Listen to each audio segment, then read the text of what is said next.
បាទសួស្តីអ្នកទាំងអស់គ្នាថ្ងៃនេះខ្ញុំមកចែករំលែកកំណឹះមួយទៀតហើយពីការរក follow ឲ្យបានលឿនបងប្អូនប្រហែលជាបង្កើត page ថ្មីបងប្អូនប្រហែលជាចង់រក follow ហើយឲ្យបានលឿនដើម្បីគ្រប់គោលការណ៍អញ្ចឹងបងប្អូនអាចមើលវីដេអូខ្ញុំដល់ចប់ទៅបងប្អូនអាចធ្វើបានហើយបងប្អូនអាចនឹងវាមិនច្រើនណាស់ទេវាអាច100បាន50បាន20%អញ្ចឹងណាអញ្ចឹងមុនឈានចូលទៅដល់វីដេអូខ្ញុំតោះបងប្អូនជួយចុច Subscribe ម្នាក់មួយមកដើម្បីទទួលបាននៅវីដេអូថ្មីៗបន្តទៀតអញ្ចឹងតោះយើងចូលទៅកាន់ Facebook ទាំងអស់គ្នាបងប្អូនមើលតាមសញ្ញាព្រួយខ្ញុំទាំងអស់គ្នាទៅឥឡូវចូលទៅ Facebook យើងចុចលើសញ្ញាត្រេ3ខាងឆ្វេងដៃបងប្អូនដោយសារតែ Facebook វាអាប់ដេត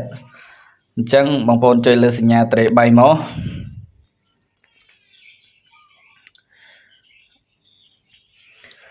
អញ្ចឹងបងប្អូនចុចលើសញ្ញាត្រេ3ហើយបងប្អូននឹងអាចឃើញនេះនៅកន្លែងប្រមាណចំណុចហ្នឹងបងប្អូនមើលកន្លែងរូបដូចទង់ជាតិគេអានអក្សរខ្មែរគេថាទំព័រអញ្ចឹងយើងចុចលើរូបហ្នឹងក៏បានដែរបងប្អូនហើយវាចាញ់ឧទាហរណ៍ថាយើងចុចលើរូបហ្នឹងក៏បានយើងចុចមករូបហ្នឹងទៅយើងនឹងអាចឃើញ Facebook page របស់យើងហើយអញ្ចឹង page របស់ខ្ញុំឥឡូវខ្ញុំចង់ទៅ follow page មួយណាអញ្ចឹងបងប្អូនចុចលើ page ហ្នឹងមកបងប្អូនអញ្ចឹងខ្ញុំចុចM1 អញ្ចឹងខ្ញុំចុចលើ M1 បងប្អូននេះសញ្ញាព្រួយនៃខ្ញុំបានដាក់ខ្ញុំចុចលើហ្នឹងមកចុចដល់ហ្នឹងមកខ្ញុំចុចកន្លែងចូល Facebook page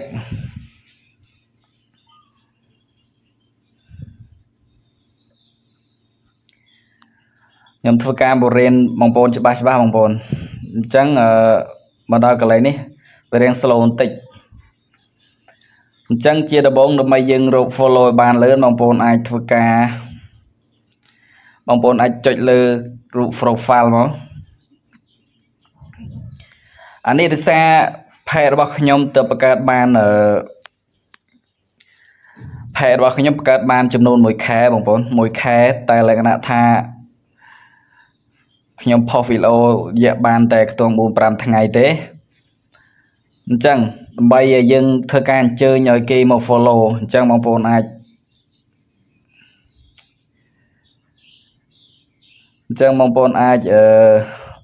អូសមើលវីដេអូរបស់យើង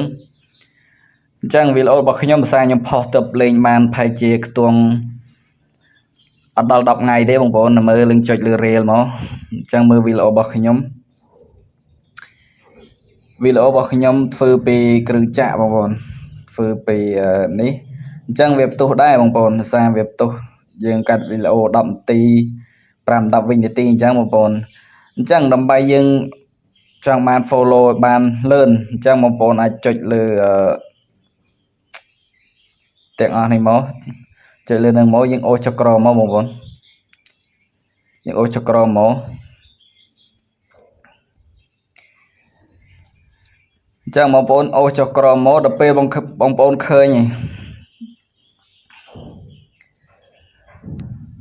ហើយបងប្អូនអាចឃើញទេកន្លែងមេដាយចំនួន12នាក់អញ្ចឹងពេលយើងផុសវីដេអូបងប្អូនអាចផុសទៅវីដេអូរបស់យើងនឹងគេមិនចាប់អារម្មណ៍ត្រូវបងប្អូនហើយពេលគេចាប់អារម្មណ៍គេមិនអោយមេដាយគេមិនអោយបេះដូងគេមិន comment អញ្ចឹងគេអត់ទាន់បាន follow page របស់យើងទេអញ្ចឹងយើងធ្វើម៉េចអញ្ចឹងយើងទៅinvite friend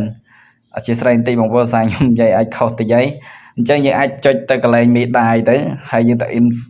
invite friend វា slow បន្តិចអញ្ចឹងយើងមកចុច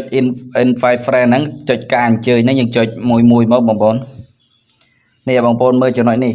បានធ្វើការអញ្ជើញបងប្អូនតើលួតអាហ្នឹងបាត់បងប្អូនអាចអញ្ជើញទៀតអញ្ចឹងយើងចុចលើការអញ្ជើញទៀតមក2ចុច3បញ្ជាក់បន្តិចបងប្អូនពេលបងប្អូនអញ្ជើញ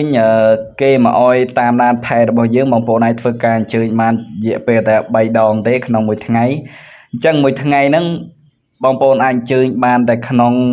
មួយថ្ងៃបានតែ20នាក់ទេបងប្អូន